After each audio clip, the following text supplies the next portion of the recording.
Assalamualaikum warahmatullahi wabarakatuh.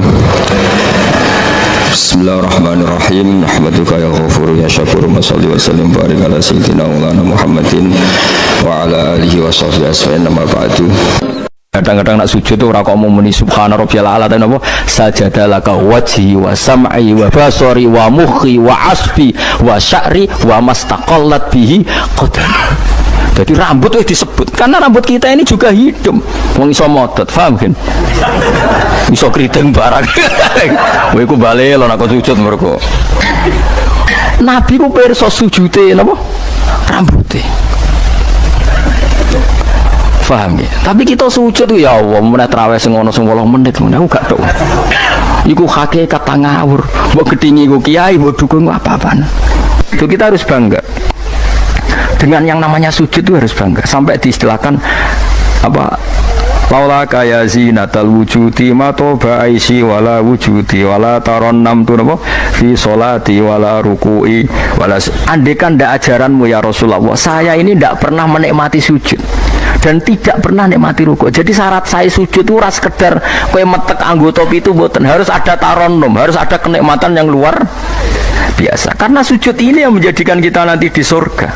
Sujud ini yang menjadikan kita layak masuk surga. Sujud ini pula yang menjadikan kita sah disebut umat Kanjeng Muhammad sallallahu alaihi wasallam. Ciri utama umat Nabi ora kok kemenangan politik atau kemenangan dunia betul, tapi tarohum ruk'an sujada. Umat yang kamu lihat sebagai yang rukuk, sebagai yang sujud. Artinya apa? Kalau Nabi yang soleh diriwayatkan orang soleh, pasti riwayatnya tentang sujud, tentang rukuk. Paham ya? Bareng Nabi diriwayatno LSM sing liberal. Nabi itu tokoh yang menerima semua pihak. Diceritakan Nabi perjanjian dengan orang kafir, kerjasama dengan orang kafir. Lho kok entuk wae dalil. Untuk kondi wae. Aku kadang ya gumun aku sing ngalem ora roh iku roh iku untuk kondi. Aku kadang heran. Kadang takok mbek wong, niku kitab napa? Mbok Gus kula ya jare bar. Mergo aku kitab ya sak foto-foto kok ora roh. Kono sing kitab cilik kok. Roh. Ini penting saya utarakan. Mulane kula teng donya, kula nggih di bojo, nggih syukur, di anak nggih syukur. Tapi aku paling syukur kok kita ditakdir napa sujud. Mergo iku yang identitas kita. Ya ayyuhalladzina amanu ruk'u wasjudu wa'budu rabbakum. Kena iman tenan ciri utamane rukuk, ciri utamane sujud. Saiki mboten. Orang itu ndak nikmati rukuk dan sujud. Bedino sholat tetap ngeluh, ora di duwe utangnya akeh. Mestinya ketika nganggap sujud itu segala-galanya, ditakdir sujud itu senengnya bukan Nabi itu nak nyifati sujud saking senengnya. Hatta takuna sajdatul wahidah khairan minad dunya ma fiha. Sehingga satu sujud lebih baik dari dunia dan seisinya. Coba sekarang, nanti kamu di akhirat, identitas kamu yang menjadi sah masuk surga itu hanya sujud kamu. Tapi kita sujud itu biasa wae, seakan-akan ndak nikmat Allah yang luar biasa untuk duit akeh. Ini kan markai tenan. Markai tenan, entek oleh markai. Ini apa-apaan? Kan aneh, Allah mengatakan sujud itu spesial, kemudian kita nifati sujud hal yang biasa. Aneh, berarti kamu mensifati sesuatu tidak dengan sifat yang diberikan Allah dan Rasul. Allah mensifati sujud itu luar biasa. Mulane kula nu salat iku seneng makmum. Kula sujud itu nikmat tenan. Ya sujud itu wis ngene iki. Mulane kula nu yakin di antara barokahnya Habib saya itu karena melanturkan beberapa syair yang itu mudawan itu dibukukan ulama-ulama sujud kayak tadi. Laula kaya zinatal wujudi ma toba aisi wala wujudi wala taronnam tu fi sholati wala ruku'i wala sujudi. Taronnam itu nyanyi-nyanyi kecil. Maknane ora sekedar ya tentu ndak nyanyi. Ngono wis dangdutan apa sujud boten. Maksudnya itu menikmati taronnam itu. Ora kaya sujud perucut gak jelas. Masya Allah ya kok urip. Kula niku heran. Itu tenang. Coba sekarang sampean lihat surat Fatah yang di akhir. Sifat umatnya Nabi itu apa coba? Tarohum ruk'an sujada. Orang-orang yang kalau kamu melihat aktivitasnya itu ruk'an, melakukan rukuk sujada. Memang kita punya ambisi politik menguasai Indonesia atau apa, enggak apa-apa itu, tapi setelah rukuk dan sujud. Bahkan kalaupun kita berpolitik demi supaya rukuk enggak dilarang, sujud enggak dilarang, semua porosnya demi nopo sujud. Mulane surat Iqra dimulai dan ditutup dengan wasjud waqtari. Sekarang enggak. Umat Nabi ngomong fadhil sujud itu pelo. Pelo bisu. Ngomong fadhil sujud wis ra iso. Padahal sujud ini yang identitas kita. Kita masuk surga itu karena sujud. Bahkan ketika kita masuk neraka, iku neraka sing rawani iku walam takulin nar atharos sujud. Neraka itu tidak berani makan bekas-bekasnya. Kayak apa kalau yang sujud itu batuk kamu, tangan kamu, dengkul kamu, terus hati kamu, fisik kamu. Mana sujud? Nah cara fikih sujud itu kan sementing anggota itu nempel. Gini ku nopo al-jabha wal yaden warubaten wal qadamen. Berarti itu kan bathuk sitok, pira gen telapakan loro, dengkul loro, terus apa? Gelamaan sikil loro. Kemudian ulama ada mengatakan harus ma'atahamulin yasir, sedikit ditekan. Mau ukurane nganti ngecap ora roh. Pokoke niku ukurane niku ditekan apa? Sedikit. Oke. Tapi sebetulnya kalau kamu fair, itu hanya syarat cara fikih. Nah cara Kanjeng Nabi zaman sugeng nak sujud nganti gitu kan. Kalau nu apal. Ya Allah sajadalaka wajhi wa sam'i wa basori wa mukhi wa azmi wa sya'ri wa mastaqallat bihi qadami. Nabi nak sujud, ya Allah, jasad saya ini sujud kepada Engkau. Disebut semua. Sya'ri rambut saya, asbi sumsum saya. Sajadalaka wajhi wa sam'i karwan ya, wa basori wa mukhi sumsum saya, wa asbi sendi-sendi saya, wa sya'ri rambut. Iku nunjuk nona iso ke sujud itu total. Mana kalau suwon itu pentingnya wong soleh di sejarah no wong nopo soleh. Para habaib sing soleh itu nak nyejarah no nabi itu sejarah bahwa nabi itu laula kaya zinatal wujudi matoba aisi wala wujudi. Mana umpama ora didiane jenengan urip ora ana gunane. Matoba aisi urip ora ana gunane, ora ana enake blas. Wala wujudi wujudku ora ana gunane. Kenapa ora ana gunane? Mergo kula ora iso wala taron namtu fi sholati wala ruku'i wala sujudi. Tapi kowe ora perlu alim paham koyo ngene ora perlu. Wis aku joget tok las ra apa-apa.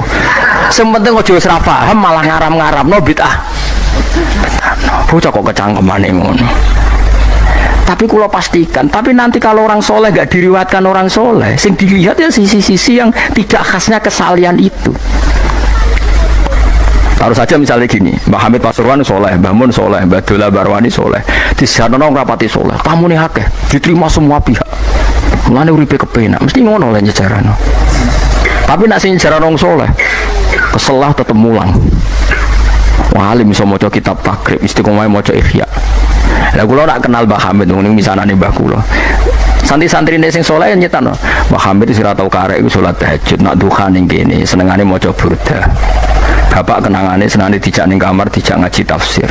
Ya mesti seputar kesalehan.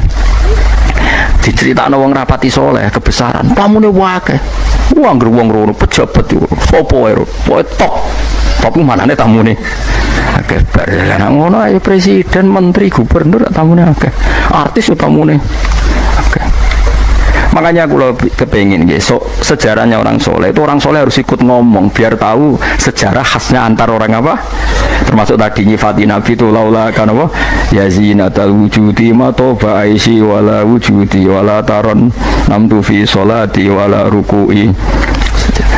Anakku lo Hasan tasbihah terus anakku lo sing cilik jenenge Milan niku kula kan ngapal lo sak nazuman Imam Syafi'i padahal iki alit ya alhamdulillah do apal. Imam Syafi'i itu, Imam Syafi'i mau ahli fikih kok sampeyan niku mboten, dekne yo ahli tasawuf ahli hakikat. Niku nazuman sing kula akan ngapal niku Imam Syafi'i niku. Laqad mananta ala qalbi bi ma'rifatin bi annaka wahuzul ala'i wal qudusi. Wa ma taqallabtu min naumi wa fi sinati illa wa dzikruka bainan nafsi wan nafasi. Ya Allah, sungguh nikmat Engkau itu besar karena Engkau memberikan aku satu kenikmatan. Di mana kenikmatan itu saya tahu bahwa Engkau adalah Dzul Ala'i wal Qudusi, zat pemberi nikmat dan yang suci. Wa ma taqallabtu min naumi wa fi sinati, kula niku turu ora tau molak-malik awakku. Ora tau molet corong Jawa. Illa wa dzikruka bainan nafsi wan nafasi, kecuali saya ingat Engkau di antara nafas-nafasku ini. Orang soleh meriwayatkan kesalian jadi wa ma taqallabtu min naumi wa fi sinati illa wa dzikruka bainan nafsi wan nafasi. Jadi tapi enggak, sekarang agama itu diceritakan orang-orang yang gila politik, gila kekuasaan. Kita harus kuat. Ya bagus, kita juga nggak ingin ngalami kayak Rohingya, paham ya? Makanya yang soleh-soleh pun jangan anti politik, goblok ya anti politik. Gobloknya tadi, gue misalnya ramelok politik, sing kuasa orang-orang non muslim, dong fasik terus sholat dilarang, pengajian dilarang, kacau. Lo tenan, kalau ketua partai-partai politik cara kan nyucup kalau bukan biaya no gunanya. Tapi nak kon iman tak gelem bodoh ini bolak-balik. Tapi kita harus hormat biaya menjadikan Islam itu di Indonesia nggak dilarang-larang, nggak dikuyo-kuyo karena penguasanya adalah orang apa? Islam. Tapi coba imani teman-teman bodoh ini yo. Bolak-balik bos fatake raras pokoknya bongson. Makanya ini penting sekali. Makanya saya kemarin itu seneng banget sampai surat Sajdah. Ngaji kita adalah ditakdir sampai surat apa? Sajdah. Di mana surat ini mengatakan innama yu'minu bi ayatina alladzina idza dzukiru biha kharru sujada. Orang-orang mukmin sejati adalah orang ketika dibacakan ayat Allah itu langsung nopo? Sujud. Tentu sujud ini bisa sujud fisik kayak kita pas sholat, termasuk bisa sujud pikiran, sujud hati, sujud macam-macam. Mulane kanjeng Nabi kadang-kadang nak sujud tuh ora kok muni subhana rabbiyal a'la dan apa sajadalaka wajhi wa sam'i wa basari wa mukhi wa asfi wa sya'ri wa mastaqallat bihi qadam. Jadi rambut itu disebut karena rambut kita ini juga hidup. Wong iso motot, paham kan? Iso keriting barang. Kowe ku bali lho nak sujud mergo. Nabi ku pirsa sujude napa? Rambuté. Paham ya? Tapi kita sujud ya Allah, meneh traweh sing ana 10 menit ngono aku gak tau. Iku hakikat ngawur. Mbok gedhingi ku kiai, mbok dukun apa-apaan. Tapi wong sing makome ngene iku nek iso iku dadi imam. Kok nanti wonten cerita teng daerah kula wong saleh alim dadi imam. Imami Jumatan. Bareng sujud lali. Wali wong ngenteni itu lho diarani mati ra mati. Akhire muridé bidul kowe. Mbah sampun. Batal saat Jumatan. Semenjak itu dia mengundurkan diri dari imam nopo. Tapi kowe kan gak ngarah sujud nganti ngono. Mulane wong nak salat iku aja nganggo makome sinten wong khawas. Dan sarah kula tiang-tiang nak saleh ngimami yo nganggo makom sing adna. Dindekno makome. Lah engko nak pas bengi-bengi tahajud nganggo makom kelas A. Sekali salat iku wis lali. Masyhur. Sampe tak critani salate Kanjeng Nabi nak sholat itu Aisyah turun ning ngarepe. Ya mantang-mantang ngono ning ngarepe. Ayo Aisyah. Mulai bolak-balik matur Nabi ora digon sholat kok kowe ora. Nek kowe kan digon sholat tapi ora tau sholat. Nabi ki sing digon sholat ya nggon turu ning nggon sare ku digon sholat. Aisyah ya sare teng mriku. Masyhur riwayat Mukhadri kok. Jare Aisyah.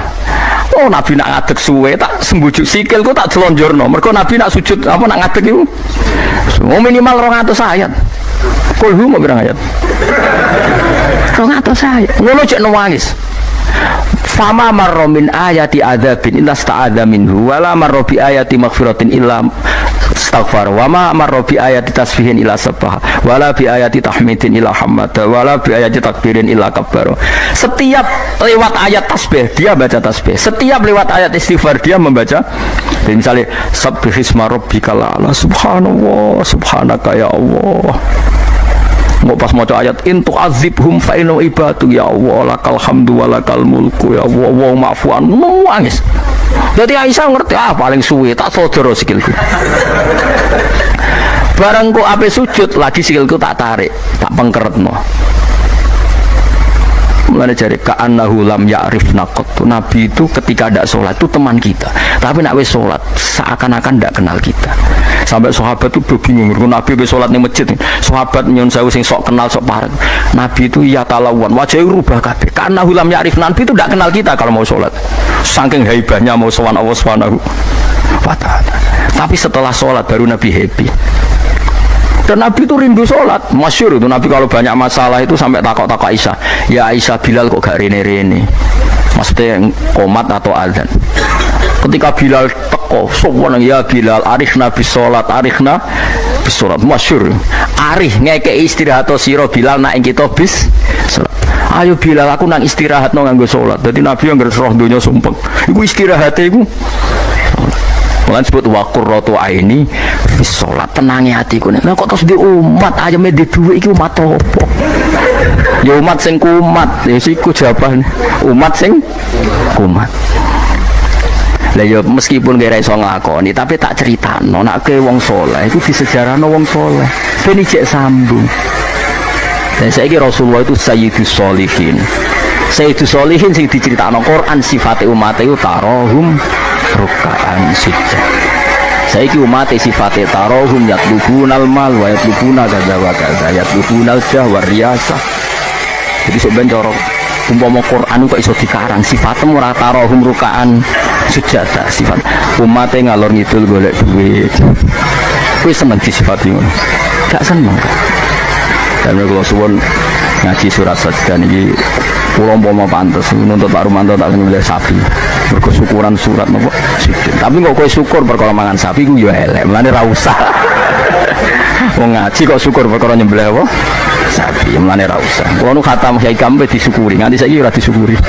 Angen-angen ya bener ra disyukuri. Ben syukure mergo khatam hitam ora perkara nyembelih sapi. Tapi insyaallah kuat asline kuat. Bangune ra kuat sakmene iki urunan 5.000 cukup. Golekno sapi kuru ampun. Terus sapi sing wis kesemper. Tapi kula suwun ya mulane kula suwun aja geman mengabaikan sejarah versi wong soleh. Termasuk versi ya tiang-tiang soleh saking kalangan habaib, sing kalangan ulama pokoknya tiang-tiang nopo soleh itu khas, cara seneng Nabi itu khas.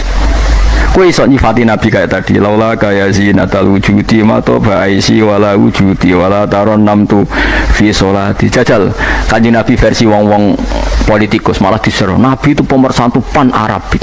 Dulu Arab itu gini-gini, selatan Nabi iku ya sifatnya Nabi tapi gua apa mbok omah ngomongno kowe sujud ora iso kok ngomong ndok dinti.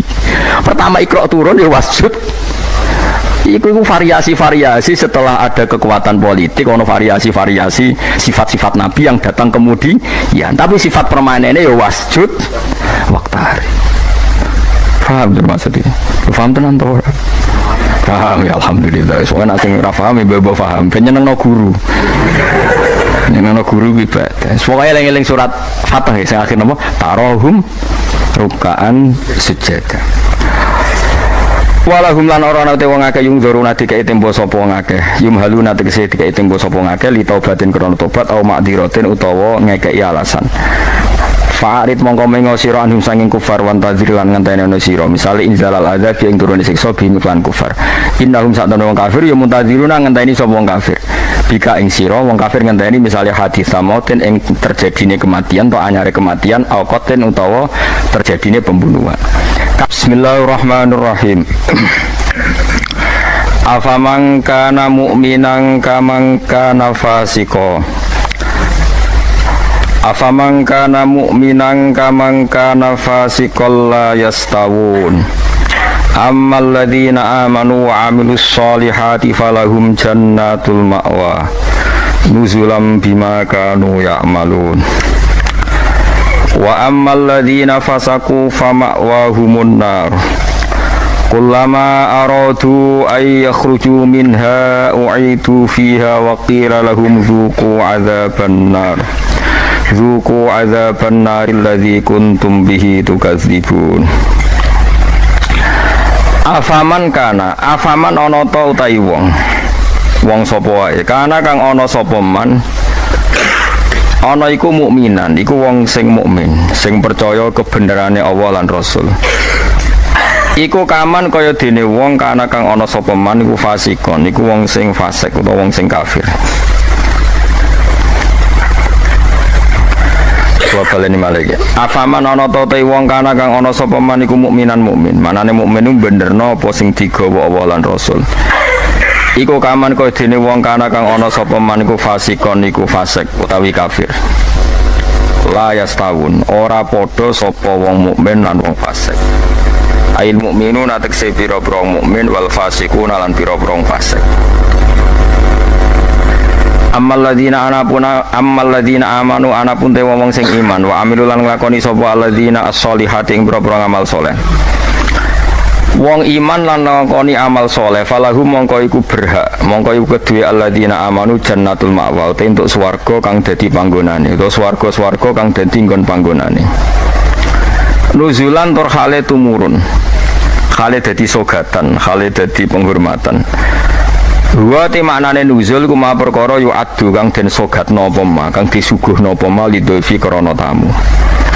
Bima sebab perkara kanu kang ana sapa ngake ya malu nang lakoni sapa ngake. Wa amal ladina anapun te wong akeh fasaku kang padha fasik sapa ladina. Fasik ku maknane fasik. Mriki fasik bil kufri fasike kelawan kafiran.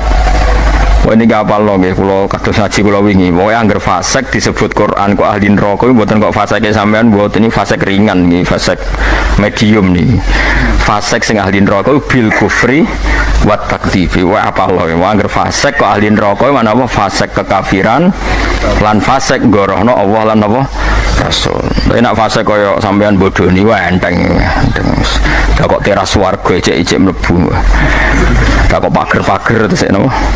Mlebu araf nggih kecantol-cantol nggih ngono. Mbok jongkrono sithik munduk swarga ngono. Oh, angger fase iki jelas mulane kula wingi ngotot. Ciri khas ahli sunnah niku darani ahli neraka iku kafir. Napa? Lan mriki fasaku napa bil kufri wat takdzibi. Fase iki kelan nglakoni kekafiran lan gorono Allah. Kowe kafir to ora, Cek? Mboten. Kowe tau gorono Allah Rasul. Nak bodoni kanca. Bolak-balik lah. Iku urung kafir wenteng. Mergo yo kene tau dibodoni padha wae kan mau wales-walesan ngono napa? Sesama saling bodoni ya. Enggak usah saling napa dendam. Fasaku bil kufri kelan kekafiran.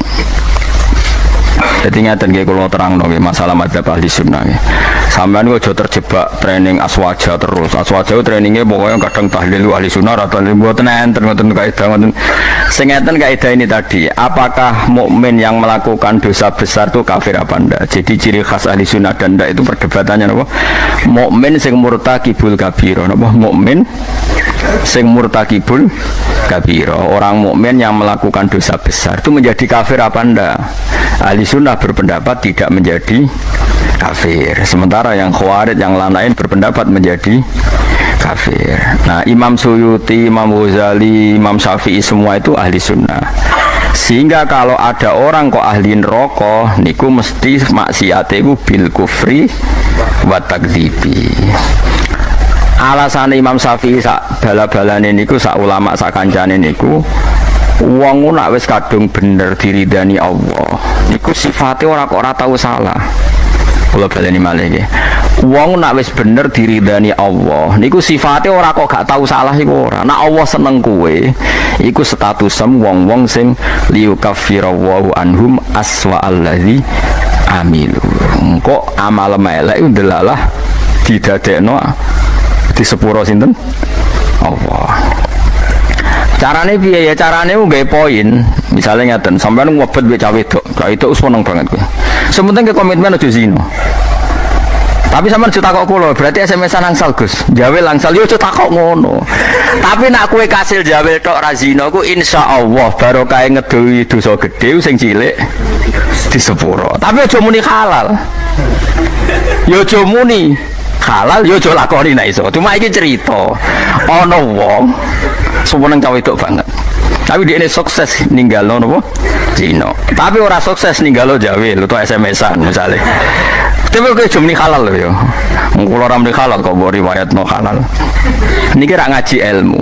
Mergo di antara jatah di sepuro apa alladzina napa mboten niki intastanibu kaba'ira matun hauna anhu iku nukafir angkum sayiatikum. Nak kowe sukses ngilangi sing gedhe insyaallah muga-muga sing cilik iku di sepuro. Misale kula gubething ruhin, maksimale kan mateni. Mata ini kan dosa gede tak hindari, mau ngenyek tok bocah kriting dia. Lah iku jan yo dosa ngomentari ngono iku kan. Tapi luwe apik dibang gedeng diimplementasekno membunuh. Jadi misalnya gedeng wong, opsi tertinggi kan mata ini.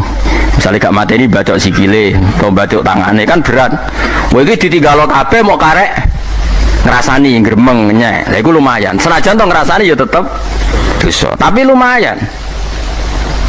Mulane kiai-kiai rata-rata yang ngrasani mergo mangkel lu ora diomongno dadi udun. Nah, akhirnya ngrasani. Kiai-kiai anggere mbok tamoni critakno lawan politik mesti ngrasani to ora. Mergo nek dimpet ya dadi udun. Tapi kulo apik timbang mateni. Misalnya kulo kiai yang jenis seperti ini, roh metode wong seneng Quran lewat konser, lewat MTQ mesti ngritik. Bar wanila ora seneng, nono MTQ dikritik. Yo ngrasani, tapi apik niate. Lah kok sing seneng MTQ yo ngrasani kiai-kiai sing koyo kulo. Wah, wong kok gak gelem siar. Quran itu buta siar, wong Islam buta siar. Wis sak menune lho pokoke. Iki kan yo rasan-rasanan. Sampai sementing gak santet-santetan ngono maksudnya. Lah iku disebut apa? Intajtanibu aba iromatun hauna anhu insyaallah nukafir angkum sayyatikum. Jika kamu sukses meninggalkan dosa-dosa besar, yang kecil insyaallah dimaafkan. Ini penting saya aturkan. Nah, kalau orang baik itu syaratnya tidak pernah dosa, berarti sekali dosa dia jadi kafir. Ini masalah bagi ahli sunnah. Nah, ini penting kalau atur. Mereka ceritanya ngeten, wong nak bakate soleh, mabuknya di masjid. Bodoh nih yo santri, mereka dia ini orang duwe konco geng. Akhirnya korbannya yo santri. Mereka dia ini bodoh nih, wong liya, wong abangan, preman, orang kenal. Si dikenali santri. Akhirnya korban bodoh nih yo. Ya kalau kiai bodoh nih wong ya bolak-balik. Tapi kalau ora tau sambat, manjen jatah mun kadang-kadang kebodohan ya jatah. Sampeyan kalau ceritani zaman Nabi ana wong jenenge Abdullah. Niki hadis sahih teng Bukhari wonten teng budi-budi wonten. Wa kana yulaqabu khimaron. Dik niku sampai nak ngundang kanca-kancane niku khimar. Wa kana yudhiku Rasulullah katsiron. Dik niku senengane guyokno Kanjeng Nabi. Kanjeng Nabi orang yang sering serius iku mergo mimpin perang macam-macam nak roh dolah iki guyu. Kancane ra undang dolah tapi nopo? Iku nak mabuk ini masjid Kanjeng Nabi. Mboten trimo masjid mriki mboten. Masjid Kanjeng Nabi. Ngefly. Anggere takoki kowe wong fasik kok ora ning terminal tandalan ning masjid. Aku nak ora Nabi ku ngeluh. Tapi ojo minum gak ngregani Nabi. Aku tak ora minum yo ngeluh. Angel gak? Akhirnya singkat cerita, Nabi itu profesional, masih santri ini nak salah ditakzir. Takzirane Syaribul Khomri ku gak ada batasnya. Nggak ada ukurannya, memang di Quran nggak ada, sehingga kadang Nabi ya jilid 20 kali, kadang 80 kali. Bil jaridi wan ni'al, ini yang khusyuk-khusyuk ngurungokno hadis sih. Jarid niku napa? Apa hen pelepah napa? Kurma wan ni'al ku sandal. Jadi ana sahabat sing soleh-soleh ku ditabuki mbek sandal, kadang ambek. Tapi bariku ya ngono meneh. Nganti sing jilid ku bosen. Jadi cara ning Aceh polisi syariate nganti napa? Bosen. Singkat cerita ada sahabat yang ngomentari begini. Ya khimar ya mal'un. Pokoknya di kueku khimar, kueku mal'un. Saya masih ingat betul tagnya itu, kami ini mal'un, orang yang dilaknati Allah. Nabi duka. La tal'anuhu fa innahu yuhibbu wa rasulahu. Itu dalil ahli sunnah. Kamu jangan melaknati dia, fa innahu yuhibbu wa. Orang ini meskipun peminum arak itu senang Allah dan Rasul. Saya masih ingat betul takbir yang ada di kitab Ihya. Takbirnya begini, falam yukhrijhu bil maksiati anil mahabbah. Nabi tidak mengeluarkan dia dengan melakukan maksiat dari status mencintai Allah dan Rasul. Sebab itu ahli sunnah sepakat, orang maksiat itu bukan kena sifat atau kena status, dia memusuhi Allah dan maksiat itu gawan kita dhaif. Misalnya ngene, kowe ora cah wedok iku eling terus nganti 2 jam. Bareng Allahu Akbar takbir ra eling Allah. Terus berarti lu seneng cah wedok timbang Allah. Wong ambek Allah ora eling mbek cah wedok. Ora iso ngono, kowe seneng cah wedok iku gawan nafsu yen gak bakat wali. Paham nggih? Akhire eling terus ra iso lali. Allah ora butuh mbok ilingi kowe ya ora keren diparingi lali kowe. Ini penting kula ngajekno, kula baleni malih. Sama siapa takbirnya di Ihya di beberapa kitab ahli sunnah. Falam yukhrijhu bil maksiyah anil mahabbah. Orang ini tidak dihilangkan sifat mahabbahnya kepada Allah dan Rasul hanya karena nama maksiat. Karena maksiat itu gawan bodoh, gawan lali, gawan ngebet, gawan macam. Misalnya kayak ada anak papat, bojomu setia, katut rondo. Terus ana wong muni ngene, dadi yo katut rondo lali anak bojo, ora lali ora masalah. Cuma ora iso lali rondo, tapi ora lali anak bojo. Wong nyatane duwe jadi bagi jatah anak yo ono jatahe. Cuma wong sing gedeng darani kowe iku lali anak. Ora lali mulai ditakoki jenenge anak yo jek roh. Kelas pirone yo jek. Cara ditakoki, lha kok ora mbok rabi wae, sungkan anakku lho jek roh ta ora? Ijek, tapi ora iso lali rondo iku luwih anyar misale. Yus ngono iku. Selama ini kamu kan ya begitu. Saiki ngene aku takok. Kowe nyebut dhuwit mbek Allah sedina akeh dia ya. Akeh dhuwit. Kerja ya demi dhuwit, ngamuk bojo ya demi dhuwit. Bariku mbok tabung ning bank ono, ning pelisiran lemari ono, ning ketu ono. Hormate dhuwit di mana-mana ada yo eling ning ketu yo eling seneng lemari yo eling. Bareng dhuwur pas pergi lali aku jebule wis mentek wektune dhuwur. Terus kowe tak asik, wah berarti menuhankan uang. Enggak ada seperti ini. Apa iku wis persona kita iku dhaif, napa kita niku dhaif. Sehingga ahli sunnah mengatakan semua kesalahan itu ya kesalahan saja, tapi tidak menjadi kafir, tidak menjadi, bukan berarti kita ada cinta Allah dan Rasul. Jadi wong mabuk, kunane kuno wong lani kiai ora oleh gedeng preman teman-teman. Kadang yo ono wong preman, tapi ra iso mung kiri seneng kiai. Lan cara kula ora masalah ono wong ra salat nekani konser selawatan, cara kula ora masalah. Ndekne nyatane seneng pas selawatan, seneng nak menawa awal untuk hidayat. Nek fikih komentar, apa gunane nekani selawatan tapi ra salat. Lah nek dene ra tau nekani selawatan, ra salat terus jalur hidayate kon diye nak menawa ana siji loro selawat sing ditampa dadekno sebab napa? Hidayat. Seneng kok komentar. Ora melok dadi pangeran kok geger.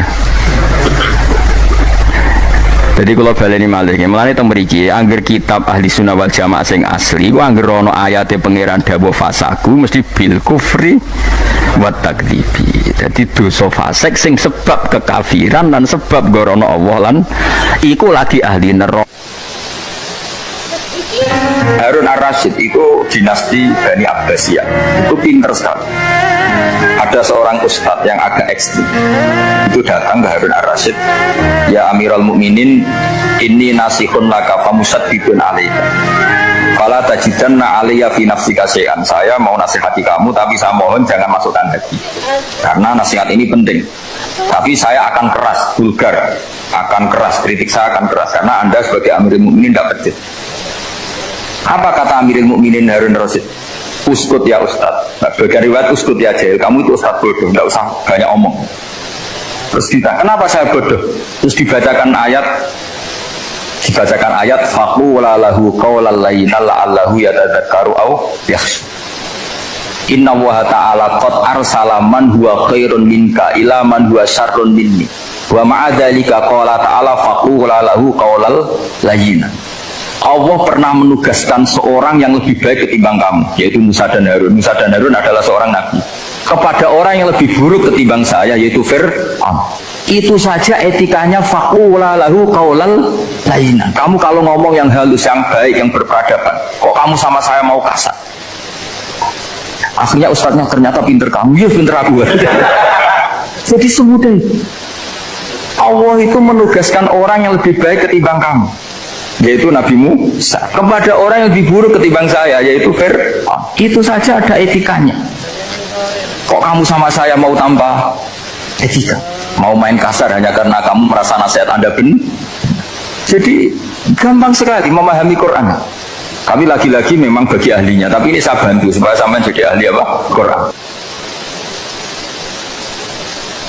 Ada sekian problem dalam memahami Quran, terutama kalau lewat terjemah. Problem itu bisa gawat betul, memang bukan gawat-gawatan tapi gawat betul. Misalnya ada ayat begini dan terjemahnya pasti begini. Fa'ainama tuwallu fasamma wajhullah. Kamu menghadap mana saja, di arah manapun, di sana ada ridhonya. Itu kalau hanya pakai terjemah, tentu menjadikan kita sholat bisa menghadap ke timur, ke barat, ke utara, dan ke apa? Selatan. Saya cerita sedikit tentang asbabun nuzul. Memang tema sekarang tentang asbabun nuzul. Dulu Rasulullah SAW ketika di Mekah itu sholat menghadap Ka'bah. Tapi setelah pindah di Madinah, di mana Madinah itu ada komunitas Yahudi dan Nasrani, Rasulullah itu menghadap ke Baitul Maqdis. Kira-kira 16 bulan, 16 sampai 17 bulan. Semua riwayat itu kisarannya hanya 16 sampai berapa? 17 bulan. Sehingga orang Yahudi itu bilang begini, Muhammad ini baiklah, meskipun dia membawa agama baru, tapi kiblatnya masih ikut kita, masih baik kan? Setelah 16 bulan, Nabi diperintahkan Allah untuk menghadap ke Ka'bah.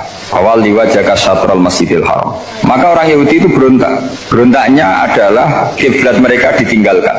cara berpikir orang Yahudi itu kiblat mereka ditinggal. Sehingga mereka bilang mawallahum an qiblatihim allati kanu 'alaiha. Apa yang menjadikan umat Islam berpaling dari kiblat Baitul Maqdis. Kemudian mereka provokatif betul. Ini perlu diperjelas. Provokatif.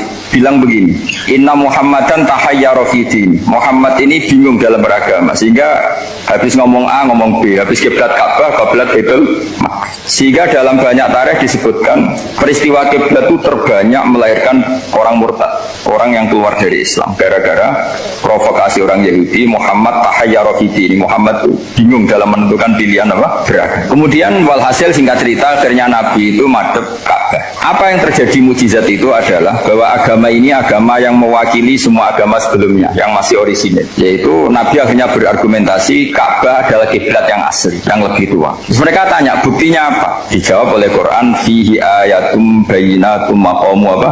Ibrahim. Ka'bah bukti tertua adalah di situ ada makam Ibrahim. Makam itu jejak kaki. Ya, kalau bahasa Indonesia makam itu kuburan, kalau dalam bahasa Arab maqam itu jejak apa? Jejak. Sehingga diketahui oleh sejarah, dibuktikan di situ ada jejak kaki siapa? Nabi Ibrahim. Sementara nisbatnya Baitul Maqdis itu adalah kepada Nabi Musa dan Nabi Harun. Yang ini adalah turunan dari Nabi siapa? Ibrahim. Hikmahnya apa? Begini, sebagai bukti bahwa Baitul Maqdis pernah menjadi poros Islam atau poros Tauhid, maka Nabi Muhammad pernah disuruh menghadap ke Baitul Maqdis. Buat inget-ingetan kalau ini pernah menjadi poros apa tahu? Tapi tetap tua-tuaan masih tua apa? Nah, kenapa tua Ka'bah tadi? Karena Ibrahim adalah Abul Anbiya, bapak dari para, dan di situ ada jejak kakinya. Fihi ayatum bayyinatum maqam. Bukti itu belum cukup, dibuktikan lagi bahwa Ismail kecil itu hidupnya di Ka'bah. Kita tahu sa'i baina Safa wal Marwah adalah karena Siti Hajar sedang mencari apa? Jadi ada bukti sekian, bukti empirik bahwa Ibrahim itu kiblatnya itu Ka'bah, bukan Baitul. Sehingga ada kata-kata fihi ayatum bayyinatum maqamu. Nah, tanpa ngerti asbabun nuzul, kamu akan mengartikan fa'i nama tuwallu fasamma wajwa itu salah, karena di situ kamu menghadap mana saja, maka di situ ada ridhonya Allah. Maka para ulama memberi catatan, maksudnya begini, kamu menghadap kemana saja, asal itu yang diperintahkan Allah, maka di situ ada ridhonya Allah. Harus seperti itu maknanya, disesuaikan dengan konteks asbabin nuzul. Tanpa seperti itu tidak bisa. Dan masih banyak lagi kepentingan tentang asbabin nuzul. Jadi problem sekarang adalah banyak mufassir yang hanya mengartikan dari terjemah. Itu bahaya sekali.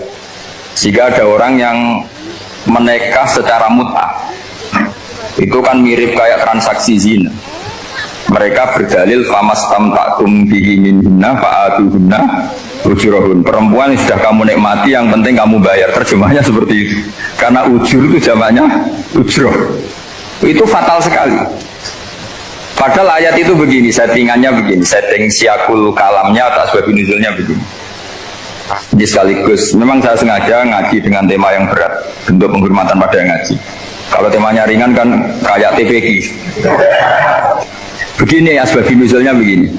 Wal muhsanatu minan nisa yang awal juz 5 itu, ya kita santai aja, yang awal juz 5 itu sebetulnya maktuf, diatafkan pada ayat hurrimat alikum ummahatukum wa banatukum wa akhwatukum wa ammatukum wa kholatukum wa banatul akhi wa banatul ukhti. Jadi perempuan yang haram dinikah itu ada 7 yang faktor nasab, yaitu siapa? Ibu, putri, saudara putri, bulik dari bapak, amah itu bulik dari bapak, kholah itu bulik dari ibu, keponakan dari saudara lelaki, keponakan dari saudara perempuan. Ini disebut haram karena nasab gen.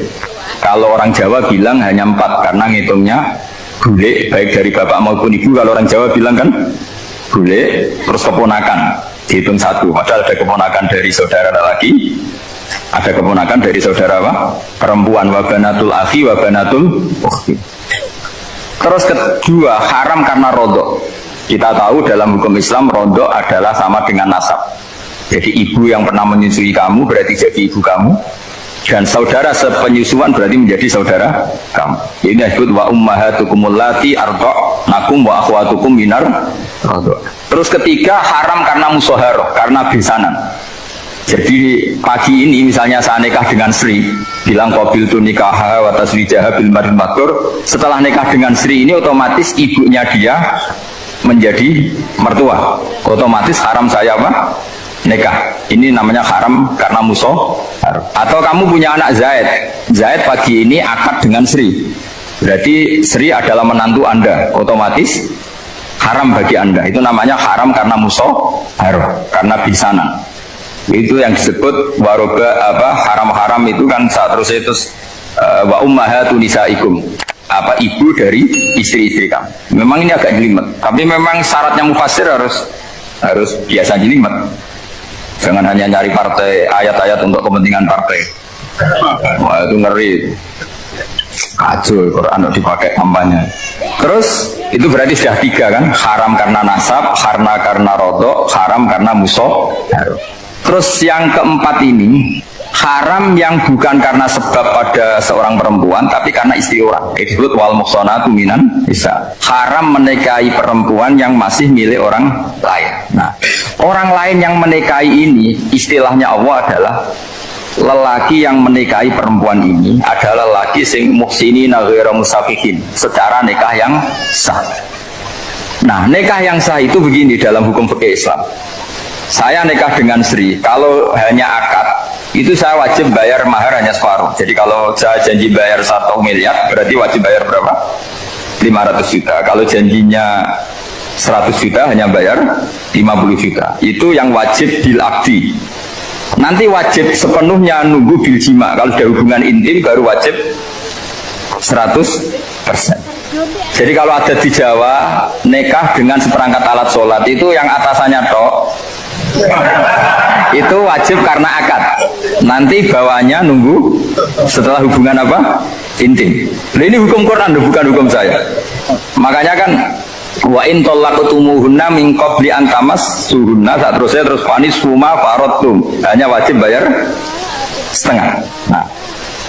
Nah, perempuan yang sudah diajak hubungan intim itu kata Allah fa'atuhunna ujurahun, maka wajib kamu bayar Jadi ayat itu tentang perempuan yang sudah dinikah, kita harus bayar berapa? Harus bayar penuh. Ini penting saya utarakan. Nah, problem kita sebagai orang Indonesia, ini juga problem Pak On, problem semua kiai. Mahar di Indonesia itu nggak bisa dibahas di Quran karena keterlaluan, kecilnya itu keterlaluan. Saya ini kan kiai, sering ngakatkan tuh sampai bosan, seperangkat alat sholat itu ngawur sekali. Ini mbak harus nggak mau gitu. Saya provokasi minimal itu ya berapa? 100 juta berapa? Pantasnya berapa? Pantasnya berapa? 10 gram itu berapa nilainya?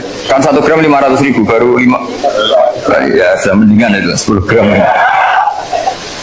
Quran itu bayangannya gini, sambil latihan, yang hafal-hafal biar latihan. Jangan dapat beasiswa karena hafal tapi nggak jelas juntrungannya. Quran tuh bayangannya gini, ini nggak mungkin Quran ini bisa dibaca di Jawa. Wa in aradtum istibdala zawjin makana zawji wa ataitum ihdahunna qintaran fala ta'khudhu minhu syai'a. Jika kamu nikah sama seorang perempuan, kemudian kamu cerai, maka mahar yang sudah kamu berikan jangan ambil lagi. Karena mahar di Arab itu mahal, 100 juta, kadang mobil Alfa, kadang GMC. Sehingga setelah menceraikan tuh kebayang menarik. Kok enak, dulu saya memberikan itu kan karena dapat servisnya, sekarang sudah saya cerai, saya tarik. Kalau mahar di Indonesia kan seperangkat alat sholat. Jadi gak kebayang ada kalimat fala ta'khudhu minhu syai'a, jangan ambil lagi. Kebayang ngambil aja enggak? Apalagi kalau nikahnya sudah 2 tahun kan sudah lusuh, sudah. Tapi kalau di Arab itu kebayang karena mahal. Makanya orang Arab suka nikah orang Indonesia karena murah. Jadi bahasa kintoron tuh harta yang nggak ternilai. Wa ataitum ihdahunna kintoron, yang nggak ternilai, mahal betul. Itu pernah saya hitung, ada yang mahar itu 400 juta, ya sekira segitu. Nah makanya setelah dicerai Allah memperingatkan, setelah kamu kasihkan ya jangan minta lagi. Kenapa kepikiran minta? Karena jumlahnya besar. Kalau di Indonesia kepikiran nggak minta, nggak kepikiran, saking kecilnya. Seperangkat alat sholat kadang 1 juta. 1 juta itu setelah hubungan intim, sebelumnya yang wajib hanya 500. Itu kan nggak kebayang. Makanya susah ngartikan Quran di Indonesia, kadang susah karena kadang terlalu. Itu pernah Sayyidina Umar radhiyallahu anhu pernah bilang begini, wahai para perempuan, mahar itu jangan mahal-mahal, kasihan para lelaki. Itu ada perempuan alimah ya, orangnya alim betul. Itu usul langsung gini, ya Amirul Mukminin, laisa dzalika laka ya Amirul Mukminin. Waqad qala ta'ala wa atiitum ihdahunna qintaran. Kamu hanya seorang Amirul Mukminin, tidak berhak bikin aturan pembatasan mahar. Allah saja tidak batasi, kenapa kamu batasi? Sehingga dulu yang namanya nikahnya Sulaiman Agung atau Jamaluddin siapa Ratu Agung, kalau hadiah ya sampai tas mahal itu kan dari bahasa Arab mumtaz mahal. Mumtaz itu istimewa, mahal itu dia punya istri yang sangat dicintai, dikasih hadiah mumtaz mahal. Terus ilat Jawa jadi apa? Tas mahal itu sama Mujidulil Labab kalah. Itu kalau cerai kan kepikiran minta lagi, dikasihkan yang baru. Tapi kalau di Indonesia tidak mungkin karena apa tadi? Seperangkat alat sholat. Begitu nyari yang murah lagi. Yang bagus pitanya, bungkusnya yang bagus. Maka nggak mungkin kita maknani Quran tanpa mengenal yang bernama asbabin. Karena makna ayat itu bisa kacau kalau kita tidak tahu asbabin. Yaitu kayak tadi makna fa'ina matuwalu fatamma wajibwa. Itu maknanya kan kamu menghadap mana saja, boleh saja di sana ada ridhonya Allah. Berarti kan bisa ke timur, ke selatan, ke utara, ke barat. Itu bahaya betul. Sehingga kata ulama harus mengkaji asbabin supaya porsi ayat ini sampai semana jauhnya itu kita tahu. Tanpa tahu itu tidak bisa. Begitu juga menyangkut kiblat. Sekarang saya tanya, kemarin kan ramai dulu juga menang kiblat semuanya diukur dengan GPS, terus beberapa masjid dikomentari salah karena diukur pakai apa? GPS. Kalau dalam bahasa falak disebut yaumarosbil kiblat. Memang bisa diilmon.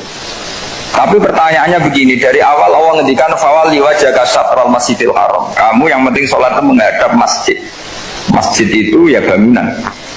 Sehingga kata Ibnu Abbas yang diriwayatkan banyak ulama mengatakan al-Ka'bah kiblatun li ahlil masjid wal masjid kiblatun li ahlil haram wal haram kiblatun li ahlil masyriq wal maghrib. Jadi kalau orang di dalam masjid kiblatnya harus Ka'bah. Di luar masjid kiblatnya asal bangunan Masjid Haram. Tapi di luar sini kayak di Indonesia boleh semua tanah. Kenapa begitu? Kata Ibn Abbas karena Quran turun di lisanin Arabiyyin mubin. Jadi kalau orang Jogja kalau mau ke Jakarta arahnya kemana? Barat. Itu sebetulnya ketika Anda ke barat itu persis Jakarta apa bisa saja pasnya itu Pangandaran. Tapi orang itu akan bilang kalau ke barat ya ke Jakarta.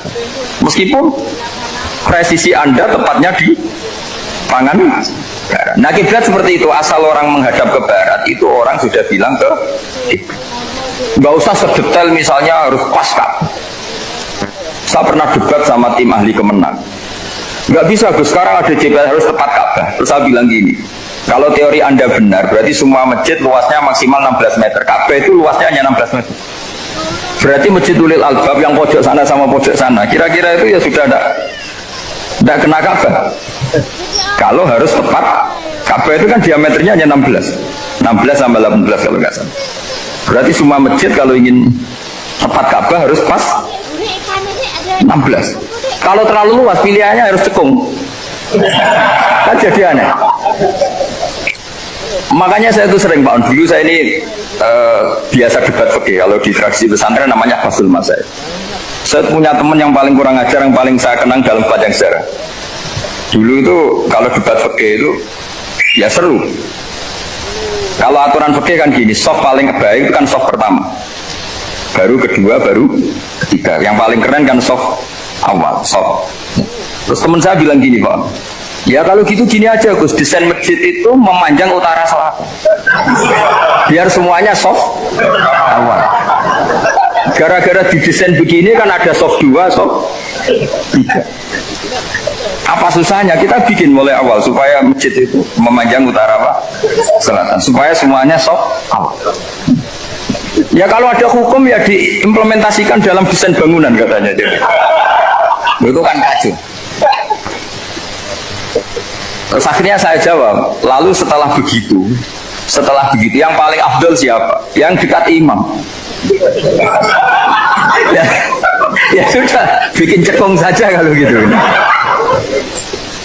Artinya gini ya, beragama itu yang sehat. Jadi beragama itu berdasar riwayat. Berdasar riwayat, pernah ada ulama yang hitung Madinah menghadap Ka'bah itu ya tidak pas. Pernah dihitung pakai GPS. Kiblat Madinah ke Ka'bah itu ya tidak pas. Tidak seperti yang pernah dianjurkan Kemenak. Karena apa? Agama ini ngikuti bilisanin Arabiyyin mungkin seperti jenengan gini. Semua ini istilahnya apa? Menghadap Gus Bah. Padahal ada yang agak sana. Semuanya ngaji sama siapa Gus Bah? Ya sudah. Istilahnya bertatap muka. Memangnya kita benturan. Ini bahasa. Jadi seperti ini semua namanya apa? Berhadap. Padahal ada yang agak samping. Ka'bah juga gitu. Sebenarnya tidak se-ekstrim yang dibayangkan orang-orang. Cuma kalau bisa tepat, ya kita harus tepat. Tapi tetap saja tidak perlu 16 meter. Nah, fa'aina ma tuwallu fasamma wajhuhu itu artinya menghadap. Menghadap itu menghadap arah. Makanya Allah tidak ada fawal liwajhaka nahwal Ka'bah, tapi fawal liwajhaka syatrul Masjidil Haram. Jadi ini penting saya utarakan supaya kita familiar dengan istilah-istilah Quran. Istilah Quran itu gampang. Nah, kalau kita kaji itu kan. Problem kita tidak pernah mengkaji, jadi semuanya asing. Kalau kita mengkaji itu gampang sekali. Saya punya sekian cerita betapa pentingnya mengkaji Quran. Harun ar-Rasyid itu dinasti Bani Abbasiyah, itu pinter sekali. Ada seorang ustadz yang agak ekstrim, itu datang ke Harun ar-Rasyid, ya Amirul Mukminin, ini nasihun laka famusaddidun alaika. Fala tajidanna aliyya fi nafsika syai'an. Saya mau nasihati kamu tapi saya mohon jangan masukkan hati. Karena nasihat ini penting. Tapi saya akan keras, vulgar, akan keras, kritik saya akan keras karena Anda sebagai Amirul Mukminin tidak pedes. Apa kata Amirul Mukminin Harun Rasyid? Uskut ya Ustaz. Bagian riwayat uskut ya jahil. Kamu itu Ustaz bodoh, tidak usah banyak omong. Terus kita, kenapa saya bodoh? Terus dibacakan ayat faqula lahu qawlan layyinan la'allahu yatadzakkaru aw yakhsha. Inna Allaha ta'ala qad arsala man huwa khairun minka ila man huwa syarrun minni. Wa ma'a dzalika qala ta'ala faqula lahu qawlan layyinan. Allah pernah menugaskan seorang yang lebih baik ketimbang kamu, yaitu Musa dan Harun. Musa dan Harun adalah seorang nabi. Kepada orang yang lebih buruk ketimbang saya, yaitu Fir'aun. Itu saja etikanya faqula lahu qaulal layyinan. Kamu kalau ngomong yang halus, yang baik, yang berperadaban, kok kamu sama saya mau kasar? Akhirnya ustadznya ternyata pinter kamu, ya pinter aku. Jadi semudah itu. Allah itu menugaskan orang yang lebih baik ketimbang kamu, yaitu Nabi Musa, kepada orang yang lebih buruk ketimbang saya, yaitu Fir'aun. Itu saja ada etikanya. Kok kamu sama saya mau tambah etika? Mau main kasar hanya karena kamu merasa nasihat Anda benar? Jadi gampang sekali memahami Quran. Tapi lagi-lagi memang bagi ahlinya. Tapi ini saya bantu supaya sampai jadi ahli apa? Quran. Meskipun ngajinya sebulan sekali. Sudah sebulan sekali tidak punya kitabnya. Sudah. Jadi ulama dulu kalau belajar Quran itu gampang sekali. Saya berkali-kali cerita. Yang kitab saya baca di rektorat itu namanya Syajaratul Ma'arif. Itu kalau cerita bikin judul itu enak sekali. Babuna fil ibad bikulil bilad. Bab seseorang di mana saja hidupnya harus bermanfaat. Terus dalilnya itu hanya mengutip makalahnya Nabi Isa, wa ja'alani mubarakan ainama kuntu. Ciri utama seorang nabi apa? Saya di mana-mana adanya berkahi orang lain. Jadi berkah bagi orang lain. Maksudnya tidak jadi problem bagi orang lain. Artinya kamu hidup entah di Jogja seperti Pak Ono orang Jember, saya orang Lembang, hidup di Jogja manfaat, di Jember ya manfaat, di mana-mana. Saya pernah di Korea seminggu ya manfaat. Saudara kita TKI yang di Korea ya manfaat, di sana bikin masjid, bikin apa. Karena ngendikane Allah menceritakan Nabi Isa siapa? Wa ja'alani mubarakan ainama kuntu. Saya adalah orang yang di mana-mana berkah. Artinya manusia eksistensinya harus seperti itu, hidup di mana saja berkah. Gampang sekali memahami Quran. Pernah Imam Syafi'i ditanya, kalau kamu nggak kehilangan air, nggak ada air di satu daerah, cari-cari dulu sampai nggak ketemu. Setelah nggak ketemu air, baru kamu boleh tayamum. Imam Syafi'i ditanya, apa dalilnya harus mencari dulu? Kalau nggak ada air ya langsung tayamum saja. Kenapa harus cari-cari dulu? Jawabnya Imam Syafi'i itu gampang sekali. Qala ta'ala falam tajidu ma'an. Kemudian kamu tidak menemukan air. Di mana-mana tidak menemukan setelah mencari. Kalau belum mencari namanya tidak tahu. Kan ayatnya kan falam tajidu ma'an. Kemudian kamu tidak menemukan air. Tidak menemukan tuh nyari dulu apa langsung ambil sikap? Nyari dulu baru kesimpulannya tidak ketemu. Kalau belum pernah nyari namanya tidak tahu. Segampang itu lama dulu memahami Quran karena konstruksinya utuh. Yaitu mereka tahu betul bahwa Quran itu bilisanin Arabiyyin. Ketika Futuhat Syam dulu itu dikuasai tentara Romawi. Era Sayyidina Umar Futuhat. Yerusalem dikuasai tentara Islam. Itu awal Sayyidina siapa? Umar radhiyallahu anhu. Ketika Futuhat mau ada pesta besar-besaran. Tapi Umar menolak. Ketika menolak, kenapa Anda menolak? Beliau hanya membaca ayat Innallaha ta'ala ayyara qauman faqala adhabtum thayyibatikum fi hayatikumud dunya. Allah itu mengkritik satu komunitas kaum yang zaman di dunia menghabiskan semua kenikmatan. Maka kita tidak perlu syukuran besar-besaran. Jangan-jangan jatah kita di akhirat kita habiskan di dunia. Itu adhabtum thayyibatikum fi hayatikumud. Semudah itu. Semudah itu ulama. Rasulullah pernah dahar, pernah makan. Makan karena 3 hari gak makan. Kalau di Indonesia gak makan nasi, gak makan daging. Sudah lama sekali. 3 hari Nabi hanya makan kurma dan air putih. Pernah Nabi gak makan roti sampai 3 hari. Kalau Indonesia mungkin gak makan nasi. Di hari ketiga ada sahabat yang berbaik hati, Nabi disembelihkan kambing, dipotongkan kambing, Nabi disuruh dahar. Itu baru dahar setengah piring, Nabi berhenti. Ketika ditanya, setengah piring itu kan sudah kuat untuk sholat, untuk apa sudah kuat. Ditanya, ya Rasulullah kenapa berhenti? Bukankah engkau tidak makan ini 3 hari? Nabi menjawab, walatus alunna yauma idzin anin naim. Semua nikmat yang saya rasakan nanti ada pertanggungjawabannya. Makanya saya tidak ingin banyak-banyak. Wah, itu kalau diterapkan di sini nggak populer. Makanya saya tahu gayanya ngaji Quran itu nggak siap dengan konsep-konsep Quran ini. Jadi segampang itu orang dulu. Nah karena apa ya itu tadi? Mereka tahu asbabun nuzul. Quran itu diturunkan dalam konteks apa? Lafaz ini arahnya kayak apa? Mutlak muqayyadnya kayak apa? Muhkam mutasabihnya kayak apa? Nasah mansuhnya kayak apa? Nah sedikit saya cerita ini mungkin contoh terakhir. Supaya agak lama-lama, nanti bingung kalau lama. Yang bingung ya saya. Bingung cara memahamkan. Jadi kalau guru itu kan bingung cara memahamkan. Kalau murid bingung cara memahami. Nggak tahu tingkat kebingungannya sama. Kalau guru itu bingung cara memahamkan. Kalau murid bingung cara. Jadi ini pertemuan 2 kelompok bingung. Yang satu bingung cara memahamkan, yang satu bingung cara. Kalau orang ekstremis bingung cara merusak suasana, itu nggak bener itu. Ada loh. Rasulullah itu nabi. Itu paling pusing yang ngadepi orang-orang yang ekstrim. Karena apa? Cara berpikir itu lompatannya itu nggak tertib. Jadi Nabi itu cara berpikir itu kecerdasan nubuah. Sementara orang ekstrim cara berpikir itu kecerdasan nafsu, bukan kecerdasan manusia. Kalau manusia masih baik nafsu. Misalnya begini, kalau dalam tradisi nubuah itu, saya dengan Pak Anu berteman lama, mulai tahun 2000 berapa. Itu kalau Pak Anu bertamu ke saya, harusnya tidak usah tak kasih makan, karena sudah dekat. Tapi kalau kenalan baru itu dikasih makan, disangoni. Jadi Nabi itu perilakunya agak unik. Akhirnya ada orang yang cara berpikir itu dangkal. Ya Rasulullah ini tidak fair. Yang iman lama tidak diservis, yang iman baru diservis. Cara berpikir Nabi begini. Seorang Ansor itu kan sering memberi Nabi. Perjuangannya Nabi ditopang orang apa? Ansor. Donatur lah, kira-kira orang Ansor itu donatur. Donatur itu keren. Karena donatur itu artinya al-yadul ulya khairum al-yadis. Sehingga ketika Nabi sudah menguasai negara, menguasai Mekah, Medina, sudah futuhat, itu orang Ansor tetap nggak diservis. Yang diservis Nabi itu orang-orang baru masuk Islam, disebut wal mu'allafati qulubuhum atau Islam mu'allaf. Ada 1-2 orang yang protes, tentu yang nggak pinter, bukan protes pasti tidak pinter. Wong iskal-iskalnya sendiri, kotaknya nggak sampai-sampainya sendiri, orang lain disuruh jawab. Makanya di sini tidak ada tanya jawab. Nanti iskal-iskal kamu sendiri, bingung-bingung kamu sendiri, saya disuruh jawab. Berarti Gus Pak nggak mau ditanya, ya memang nggak mau karena nanti jawab sendiri aja, nanti pinter sendiri, kapan-kapan pinter sendiri. Akhirnya tanya begini, cara tanya gini, ya Rasulullah, ini nggak fair. Orang sudah Islam lama setelah negara terbuka milik Anda, setelah kita menang, setelah kita menguasai negara, tidak kamu servis. Sementara yang baru Islam kamu, Nabi itu bertanya senyum-senyum, rileks saja. Lama-lama tambah ekstrim pertanyaan.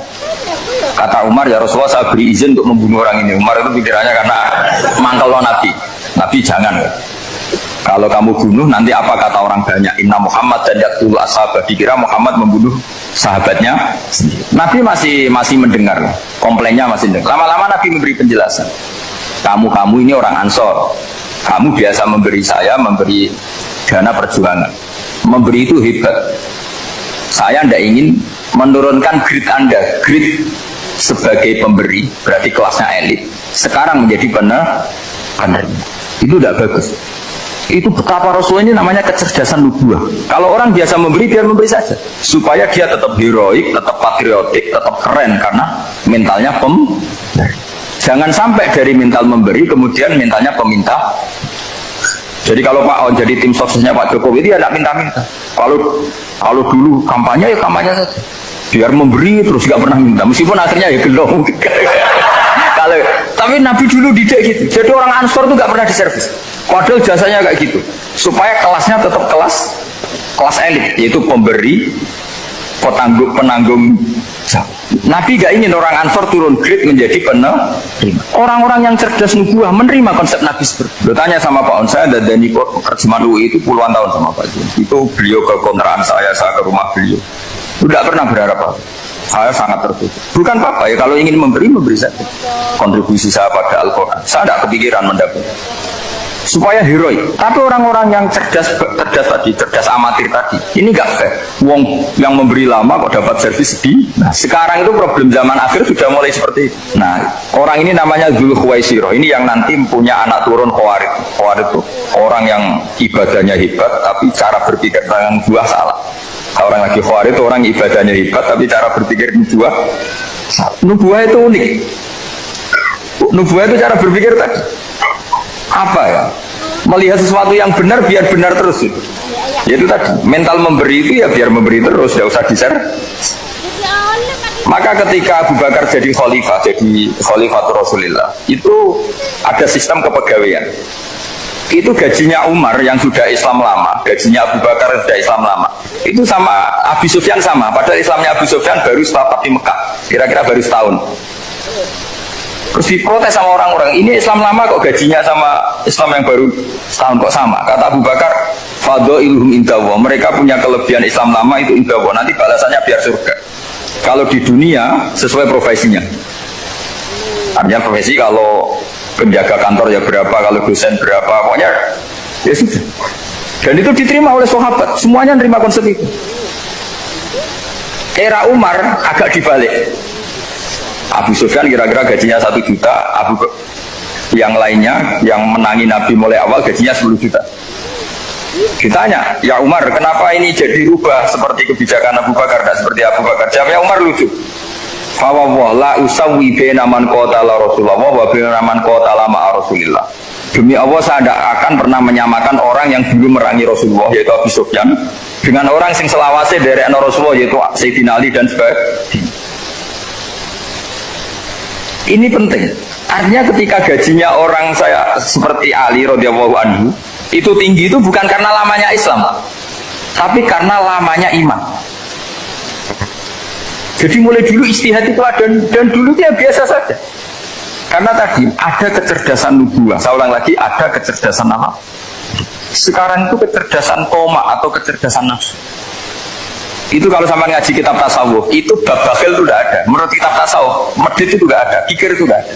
Yang ada itu toma. Toma itu berharap dikasih orang lain. Sampai pernah nggak bilang kalau artis-artis di Jakarta kikir? Tidak pernah, karena kamu tidak pernah ingin diberi. Tapi kalau kamu punya pacar, karena kenal tidak pernah ditraktir, pacar saya kikir, karena kamu ingin diberi. Pernah nggak kamu hukumi orang lain kikir yang nggak kenal? Padahal tidak pernah memberi kamu. Apa? Karena kamu tidak pernah Coba sekarang kamu saya tanya, ini latihan cerdas. Definisi kikir itu apa tuh, Pak? Nggak pernah memberi kamu kan? Artis-artis Jakarta, tokoh-tokoh nasional pernah nggak memberi kamu? Enggak kan? Tapi tidak pernah kamu vonis kikir, karena kamu tidak pernah toma. Tapi pacar kamu, kok aman ditraktir terus, atau istri kamu, atau mertua kamu, kok udah ngasih warisan, kamu bilang kikir kan? Sebabnya kikir betul apa karena kamu toma, berharap? Toma. Maka di kitab tasawuf itu gak ada bab kikir, yang ada bab toma. Karena asal usul menvonis orang kikir itu karena tama. Maka jangan banyak kenal orang, nanti banyak hukum kamu. Sombong juga gitu, di tasawuf itu gak ada bab sombong. Karena orang hukumi orang lain sombong itu karena kamu ingin dihormati. Ada orang gak kenal, terus lewat saja gak tanya kamu bilang sombong enggak kan? Tapi kalau kenal, oh sombong betul, kenal gak tanya kan gitu. Jadi tasawuf itu sisi unik dari terus ingin kenal Pak Jokowi menjadi menterinya, nanti kenal rektor ingin jadi pegawainya. Ketika gak diturutin bilang Pak Rektor kikir. Tapi orang lain ya gak pernah berharap. Mungkin gak menvonis Pak Rektor atau Pak On ini kikir, enggak kan? Berarti vonis kikir itu status orang itu apa gak kesampaian niat kamu? Memang agak jelimet ilmu tasawuf itu, tapi itu unik. Itu bagian dari khazanah apa? Islam. Makanya Rasulullah itu sering istiadah minta perlindungan wa min toma'in fi ghairi matma'in. Ya Allah, saya tidak ingin berkeinginan yang tidak layak. Coba kamu protes negara itu karena apa? Ingin makmur sejahtera tanpa kerja, sehingga nyalakan menteri keuangan, menteri ini itu. Makanya kalau guyonannya ulama tasawuf gini, tak beri bocoran, guyonannya orang tasawuf begini guyonannya. Anta lam tajid min nafsika kullama turid fa kaifa turidu min ghairika kullama turid. Kamu yang punya keinginan saja tidak bisa memenuhi apa yang kamu inginkan. Kenapa keinginan itu kamu timpakan ke orang lain untuk memenuhi kamu? Wong kamu yang punya keinginan saja tidak bisa mewujudkan. Kenapa keinginan Anda kamu timpakan, bebankan orang lain untuk memenuhi keinginan Anda? Misalnya kamu, Gus saya ini goblok, tolong pinterkan. Wong kamu yang ini saja tidak bisa, kok menyuruh saya? Jadi kalau tiap tasawuf itu unik. Seperti kamu mencintai istri tulen, itu ingin kan dicintai istri tulen. Kamu sendiri kan nggak bisa cinta tulen, masih pelengahan sana sini. Kamu pacaran, ingin pacar kamu setia. Ternyata kamu bikin sekian alternatif. Kalau putus ini punya ini, putus ini. Tapi kamu ingin ini setia kan nggak fair. Makanya guyonnya orang tasawuf itu anta lam tajid min nafsika kullama turid fa kaifa turidu min ghairika kullama turid. Gampang tuh apalane pokoknya ratrit gitu aja gampang. Jadi kamu yang punya keinginan saja nggak bisa memenuhi, kok orang lain disuruh memenuhi. Sehingga orang tasawuf itu malu betul. Misalnya saya kok ingin Pak On takdim sama saya itu kurang pegawaian. Kalau saya ingin ditakdimi saya menakdimi diri saya sendiri. Makanya berbahagialah orang yang ngilu terus saya ganteng sendiri ya Allah, saya kaya sendiri. Menunggu orang lain bilang kamu kaya itu repot. Menunggu orang lain bilang kamu hebat itu sudah bilang aja ya Allah saya hebat, ya Allah saya ganteng, ya Allah saya cantik. Daripada menunggu orang lain bilang apa? Cantik. Jadi ilmu tasawuf itu unik. Jadi kalau fikih itu yang dikritik itu kikir. Kalau tasawuf enggak tomak. Karena orang yang kamu vonis kikir itu jangan-jangan tidak kikir tapi mementingkan yang lebih penting. Misalnya ada teman yang tidak pernah nakdir kamu, ternyata punya ibu sakit, uangnya dianggarkan untuk ibunya yang sakit, atau anaknya sekolah, atau keluarganya masih butuh dia, ya sehingga sama teman dia kikir. Hakikatnya kikir apa mementingkan yang penting? Tapi kamu karena gak pernah ditakdir menvonis kikir. Nah, ini pelajaran. Jadi makanya yang dianteni ilmu tasawuf itu tamak. Jadi kalau dalam bahasa Indonesia bukan kikir. Karena vonis kikir itu akan disematkan orang yang tidak kesampaian hajatnya. Makanya bapak saya itu, keluarga Kiai itu ajarannya itu yang penting jangan berharap dari orang lain. Ini Pak On saksinya, saya dulu benahin terjemah itu nggak pernah ingin diperlakukan seperti ini. Ya ngaji aja. Karena pikirannya keluarga Kiai itu sederhana. Kalau ngamal ya ngamal saja. Ngamal itu heroik. Makanya buyut-buyut kita semua ini kan pahlawan semua. Membela negara Indonesia jadi merdeka. Ya nggak pernah kebayang jadi presiden menteri. Tapi sekarang nggak, ngamal sedikit saja harus jadi menteri. Jadi ini bahaya kalau dalam kelangsungan bernegara, karena orang biasa transaksional. Awal negara ini dibangun berdasar heroik, bukan berdasar apa? Transaksional. Tapi sekarang orang akan membiasakan itu. Apa-apa itu transaksional. Ini tidak bagus untuk kelangsungan bernegara. Apalagi kelangsungan beragama. Sehingga seperti saya ini masih punya desa-desa binaan di Sragen, di pedalaman Papua sekalipun. Saya punya santri banyak di Papua. Itu kalau cerita itu unik-unik. Itu mau Jumatan, itu nggak ada orang Papua. Sudah datang setengah 12, itu datangnya 3 jam. Di situ mau ketemu santri 3. Akhirnya mereka tanya gini, Pak. Pertanyaannya itu, Gus, boleh nggak Jumatan orang 3? Secara fikih Syafi'i kan harus orang 4. Kemudian mereka tak bilang, buat sholat duhur saja.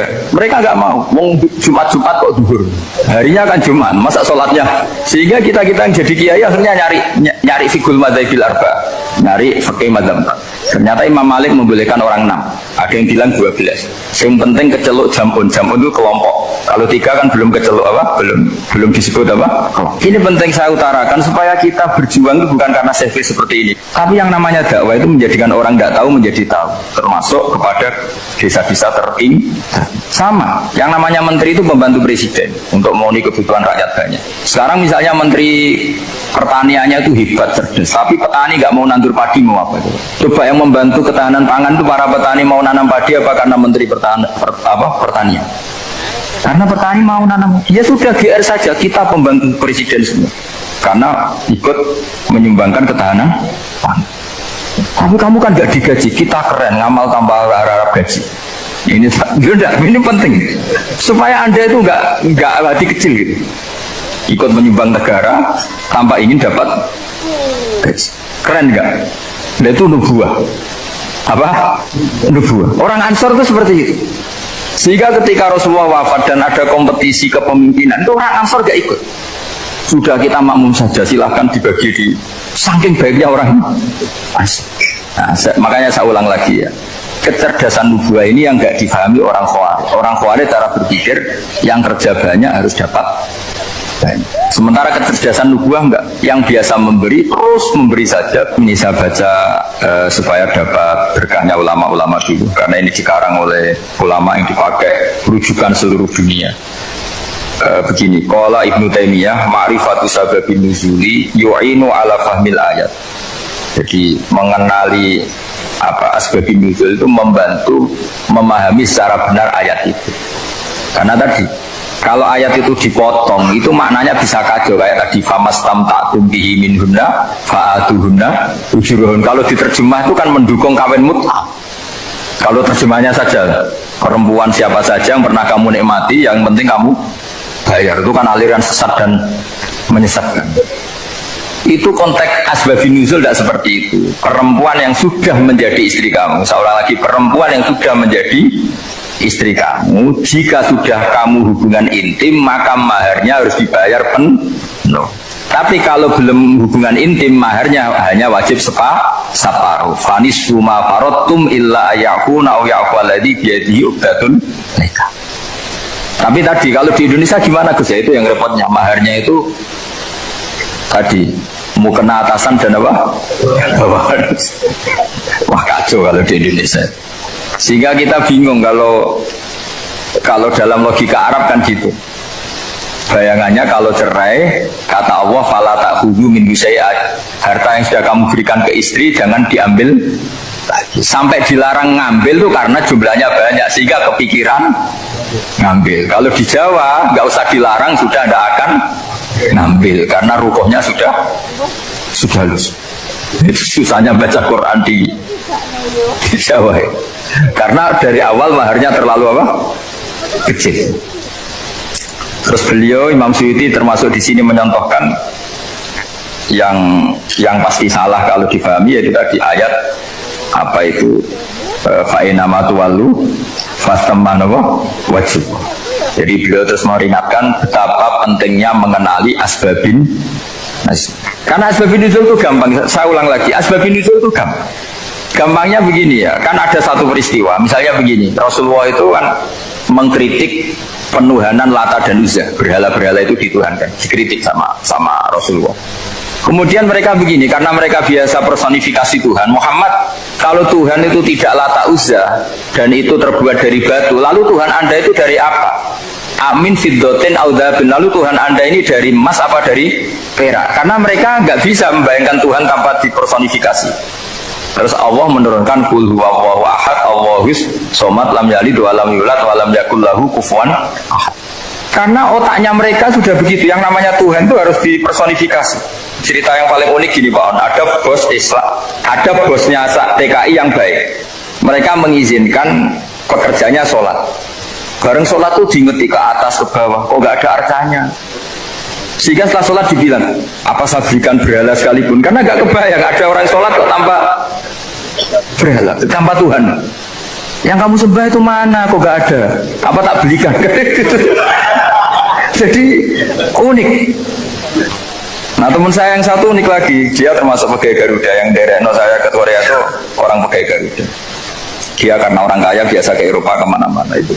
Singkat cerita dia sholat di mall karena nganggep Korea itu sudah negara maju kayak Eropa. Setelah sholat di mall pas asar itu, security-nya nelpon polisi. Pak polisi, di sini ada ritual teroris. Jadi kalau menamakan sholat itu ritual. Jadi artinya apa? Ritual-ritual yang kita lakukan itu macam-macam cara pandang. Orang ateis itu kan Cina, kan Korea itu kan ya Cina lah, Korea, Jepang, RRC itu kan sipit. Itu ya yang namanya ibadah sembahyang harus ada patungnya atau ada arcanya atau ada benda-benda itu. Orang Islam kan nggak ada sama. Makanya mereka itu kok bisa? Problemnya kita, saya ulang lagi, ini problemnya. Problemnya kalau ada itu ya repot. Begini misalnya, ini masih tentang asbabun nuzul. Ini contoh terakhir tentang masih asbabun nuzul. Umar radhiyallahu anhu, sahabat Umar itu kalau mencium Hajar Aswad itu sambil gedumel. Tidak berdoa tapi gedumel. Masyhur. Itu ada di Bukhari. Alim tu annaka hajarun la tadurru wa la tanfa walau la anni ra'aitu Rasulullah wa qabbalaka ma qabbaltuka. Saya tahu loh. Nyium Hajar Aswad dicium, tapi sambil gedumel. Saya tahu loh, kamu hanya batu, nggak mandoroti, nggak manfaati. Kamu jangan GR, saya cium itu jangan GR. Kalau saja saya tidak melihat Rasulullah mencium kamu, maka saya ada sudi nyium kamu. Dah gitu aja. Terus itu tiap nyium Hajar Aswad itu tidak doa. Kalau kamu kan nggak minta kaya, minta macam-macam. Kalau Umar malah gedumel. Nah, kenapa demikian? Itu ada asbabun nuzulnya. Umar itu saksi sejarah ketika Rasulullah Fathi Mekah, Nabi kan tawaf terus mencium Hajar. Itu di belakang masih banyak orang kafir. Kebetulan Umar masih di sana. Sudah Islam Umar, tapi dia di belakang. Dengar orang-orang kafir, Muhammad itu aneh. Katanya melarang nyembah batu. Ternyata dia nyembah batu. Jadi Nabi nyium Hajar Aswad itu dikira nyembah. Katanya ngelarang nyembah batu, tapi dia kok nyembah, karena Nabi mencium Hajar Aswad. Nah, karena untuk menghilangkan stigmasi itu, Umar tiap nyium Hajar Aswad ngomong gitu. Kan ada sound system, mungkin jadi sound system supaya jelas bahwa penciuman ini bukan karena menyembah. Artinya mudah sekali kenapa Umar ngomong gitu, karena asbabun nuzulnya seperti itu. Coba kalau kamu udah tahu asbabun nuzul, Umar maksudnya gimana? Nggak doa, nggak apa, kok malah ngomong gitu kan? Tapi kalau kamu tahu asbabun nuzul Umar itu yang mendengar komentar orang sama ketika kita tawaf itu kan 3 pertama kan kita lari-lari kecil. Itu ceritanya juga gitu. Rasulullah itu hidup di Medina, terus diterkenalkan miskin. Medina itu kota wabak, kota penyakit endemik. Dulu Medina Yasrib itu kota endemik. Sehingga kata orang kafir-kafir Mekah, yaji ulihadal bait kaumun qad wahanat hum huma Yasrib. Nanti akan datang satu komunitas kaum yang sudah lemas karena kena penyakit TBC dari Yasrib. Nabi dengar itu makanya terus bilang ke para sahabat, tunjukkan kalau kamu kuat dengan cara lari 3 kali. Terus pakai pakaian yang kelihatan maco, yaitu yang dipakai lelaki-lelaki, baunya dikelihatan. Nah, setelah Rasulullah wafat, Umar menggantikan beliau setelah Abu Bakar. Umar bilang gini, sebetulnya tawaf seperti ini, yaitu lari pertama 3 putaran pertama lari dan memperlihatkan pundak seakan-akan orang maco, itu sudah nggak perlu karena alasan itu sudah tidak ada. Tapi ini tinggalan Rasulullah, maka jangan rubah, ya tetap seperti ini. Akhirnya meskipun sudah tidak ada alasan tadi menjawab stigmasi orang kafir, tetap tawaf seperti itu. Jadi memang agama itu unik.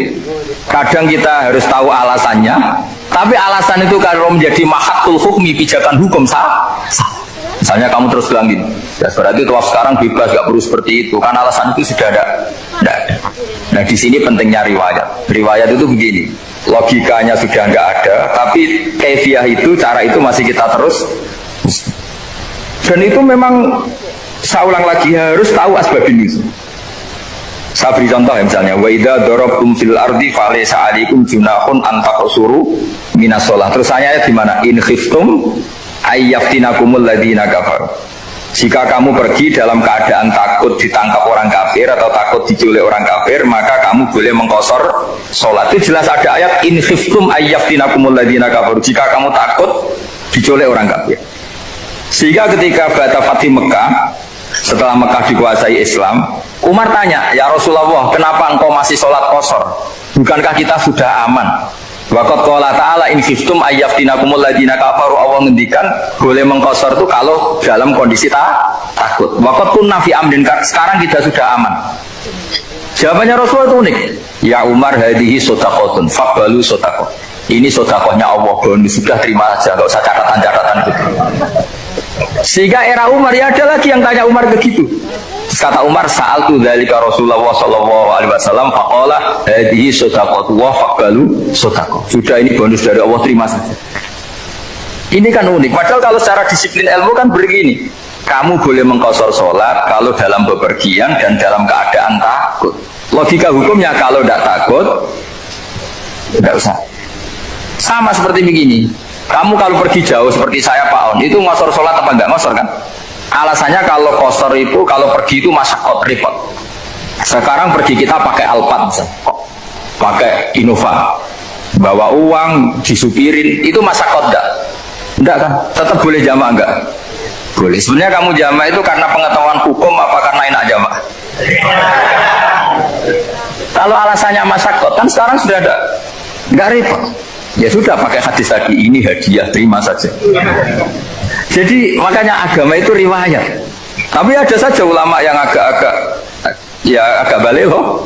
Agak balik gini, banyak juga ulama misalnya duwe gawe, ibunya sakit terus ribet jamaah sholat. Kenapa? Ribet ngurmat ibu. Makanya ada saja kiai yang duwe gawe mantu itu terus jamaah sholat, tapi jangan ikuti. Tapi ada saja karena alasannya jamaah itu karena apa? Repot. Ya ada saja, tapi ya jangan ditiru. Cuma saya ini cerita analisis hukum itu memang agak-agak unik. Jadi tadi kadang Nabi itu ditanya, ya Rasulullah, kita dulu boleh jamak qasar ini kan karena in khiftum ayyaftinakumul ladina kafaru, takut diancam orang kafir. Sekarang aman, kenapa tetap jamak? Jawabannya Nabi, ini hadiah, terima saja. Ya ada sahabat yang bantah, kenapa Nabi? Allah itu zat yang baik. Kalau sudah ngaji bonus nggak pernah ditarik lagi. Makanya Nabi kalau berdoa itu unik. Ya, siapa yang disiksa di dunia karena dosanya, fawahu akramu min ayyus sanniya uqubatahu fil akhirah. Kalau ada orang salah kok di dunia sudah dikasih sanksi, Allah itu lebih mulia untuk mengulang nanti di akhirat.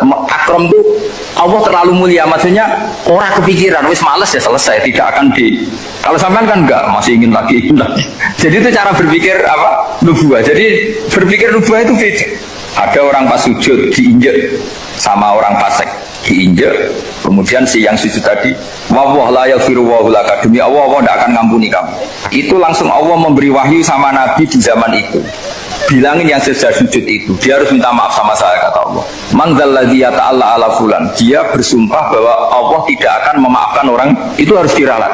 Nabinya iskal, kenapa ya Allah? Yang Tuhan itu saya ini punya sifat dua, bisa menyiksa dan bisa memaafkan. Kenapa dia milih sifat saya satu tidak memaafkan? Akhirnya apa? Orang yang nginjek tadi sama Allah dikasih tobat dan jadi orang soleh. Jadi itu makanya kamu nggak boleh jadi orang ekstrim nyifati Allahnya satu. Nggak boleh, Allah tetap bisa yaghfiru liman yasha wa yu'adzibu man yasha. Sifatnya Allah dua ya tetap dua, nggak boleh kamu pilih satu. Misalnya kamu kan biasa gini, yang ghafur untuk kamu, yang sadidul uqab untuk orang lain. Mesti kelakuannya sama kan begitu. Nggak boleh seperti itu. Rasulullah kayak apa bencinya sama Wahsy? Karena Wahsy itu qatilu Hamzah. Yang membunuh Sayyid Hamzah siapa? Itu bencinya bukan main Rasulullah. Sampai maksud-maksud Wahsy. Tapi sama Allah malah diturunkan ayat laisa laka minal amri syai'un aw yatuba alaihim aw yu'adzib. Muhammad, meskipun kamu kekasih saya itu tidak wilayah kamu, memaafkan atau enggak, terserah saya, kata Allah. Ternyata betul, malah Wahsy dikasih tobat. Nah sekarang enggak, orang itu nyifati Allah sama orang lain sadidul iqab, kalau sama dirinya enggak boleh seperti itu. Allah ya sifatnya tetap. Jadi boleh kamu misalnya berdoa, ya Allah mbak yang cantik itu semoga dapat jadi istri saya. Mbaknya juga boleh berdoa, ya Allah naudzubillah min dzalik. Jadi ini adu kekuatan, nanti terserah nanti Allah pihak yang mana. Kayaknya pihak yang perempuan. Karena kasihan kan kalau cantik dapat orang apa? Saya tuh andaikan boleh fatwa fikih, yang saya haramkan tuh orang jelek dapat orang jelek. Karena kasihan anak-anaknya, tahu-tahu jelek banget tuh. Jadi kan kasihan itu. Jadi dalam Islam itu seperti itu. Jadi apapun benci kita sama musuh kita, Allah bisa saja memperlakukan musuh kita secara baik. Karena Allah itu yaghfir. Tetapi kita harus sifati Allah yaghfiru liman yasha wa yu'adzibu. Jangan karena kita benci seseorang seakan-akan Allah sama dia pasti menyek. Itu yang dicontohkan Allah kepada Rasulnya, itu beliau tidak cocok sama Wahsy, malah Wahsy dikasih petunjuk. Makanya terus ada ayat apa laisalaka minal amri syai'un aw yatuba alaihim aw yu'adzibahum.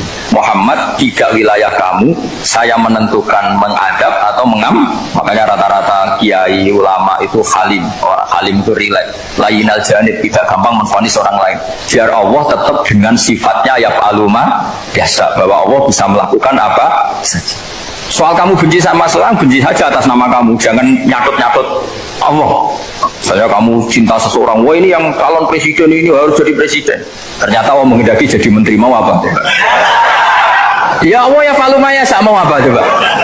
Yang kiai atau Pak On, DPI, pantasnya kan menteri agama itu Pak On. Tapi kalau Pak yang takdir gitu mau apa? Ya sudah, Allah ya falu, santai. Itu rileksnya ahlul ilmi, ya sudah santai saja. Ini negaranya Allah, ini kerajaan Allah, ini buminya Allah, ya Allah biarin ya falu. Masa jadi Tuhan Allah kamu yang repot. Jadi Tuhan itu Allah kamu yang repot. Ya Allah biar tetap ya falu, mayasa Allah boleh yang firil mayasa, udah tipu mayasa. Alhamdulillah utawi sakabehane puji kulillahi kabehane Allah ala silatihi ing atase peparing Allah. Jadi sing pertama maca silah no ala silatihi ing atase peparing Allah. Mulane darani silaturahim penyambung rahim. Menan nyambung rahim iku nek iso yo ngekeki. Ora mau titip salam to. Wong iso. Suma salam wahi mongko nuti te salam ya Allah lan iki ma'a salatihi. Ya, jadi yang pertama silah pemberian atau peparing, yang kedua apa? Salat. Ala nabi yang atasnya nabi ja akan rawuh sapa nabi bitauhid lawan bitauhid. Wakat arolan teman-teman jadi udo aro ya aro uryanan udo apa dinu agama udo anit tauhid saking tauhid. Jadi maksudnya ketika Nabi rawuh semua yang mengatasnamakan sebagai agama niku pun terlepas saking napa tauhid. Napa wakat arad dinu anit tauhid, jadi kepada Nabi Muhammad yang datang membenahi tauhid yang sesungguhnya saat itu agama-agama yang lain meskipun mengatasnamakan agama tapi sudah telanjang atau terkosongkan dari apa? Jadi resiko tauhid itu luwe apik timbang nuruti rasa. Mana kula bolak-balik fatwa, bolak-balik matur. Agama ora iso dikawal mek khusyuk. Khusyuk itu kadang-kadang malah merusak agama. Senajan to barang apik no. Kudu nomor 1 ku ilmu no. Ilmu. Kok khusyuk itu nomor 2. Misalnya contoh gampang ini. Perasaane wong khusyuk. Mana kalau seneng, kan ra khusyuk senajan to yang ngerti ra krono ilmu. Pokoke kan mesti swata no. Swata ya turunan macam-macam. Agama nak digawa wong khusyuk iku mesti perasaane ngene. Nak apik iku minallah, nak elek iku minasyaiton. Tak baleni nak apik iku minallah, nak elek iku minasyaiton. Karena gak siap, saya ulang lagi ya, gak siap menisbatkan elek pada Allah. Tapi teori wong khusyuk ini ku lali, berarti hunaka di sana agamanya Allah ini di alam raya ini ono saltonah, ono kekuasaan di luar Allah itu ramikir. Mulanya perdebatan Imam Sanusi mewakili ahli sunnah mbek Mu'tazilah dari Imam Sanusi kita yakin kan masyhur kan iman rukun keenam apa khairihi wa syarrihi. Iku hebatnya Islam. Islam itu agama yang paling idolana Allah, paling mentauhidkan Allah, paling mentakbirkan Allah, paling memuji Allah. Tapi wasemono rukun iman itu khairihi wa syarrihi Allah. Kowe gelem ra gelem raimu elek ya kersane Allah. Kowe goblok ra apal-apal ya kersane Allah. Mane kiai ora iso tegas wong kersane Allah. Mane kiai kowe aku beda-bedane wong mergo kiai ini ahli apa? Tauhid. Ora wong goblok ya tenang. Ora santri ra jelas ya tenang. Dalil apa khairihi? Itu nak pondok unggulan apa? Oh ribet ono santri goblok ribet. Kurang ngaji kok. Kakean manajemen apa? Benar aku iman tenan ya khairihi. Nah ketika Mu'tazilah mengatakan bagaimana mungkin Allah menghendaki syar, inna Allah ta'ala naha anisari kaifa aroda. Mu'tazilah masuk akal. Bagaimana mungkin Allah melarang keburukan kemudian dia menghendaki apa kaifa aroda syarra wa huwa naha. Bagaimana dia menghendaki keburukan sementara Allah melarang itu. Orang Mu'tazilah agak masuk akal. Akhirnya Imam Sanusi ngendikan Berarti waqa'a fi mulkihi ma la yuridu. Apa? Waqa'a fi mulkihi ma la yuridu. Berarti Allah sing jarene pangeran mimpin alam raya ini sering terjadi sesuatu di luar kendalinya. Dewa terus gak tauhid, oh? Nah iya, nak goblokmu, kelirumu itu kok setan. Berarti banyak kejadian di alam raya ini yang Allah tidak bisa mengendalikan. Waqa'a fi mulkihi ma la yuridu.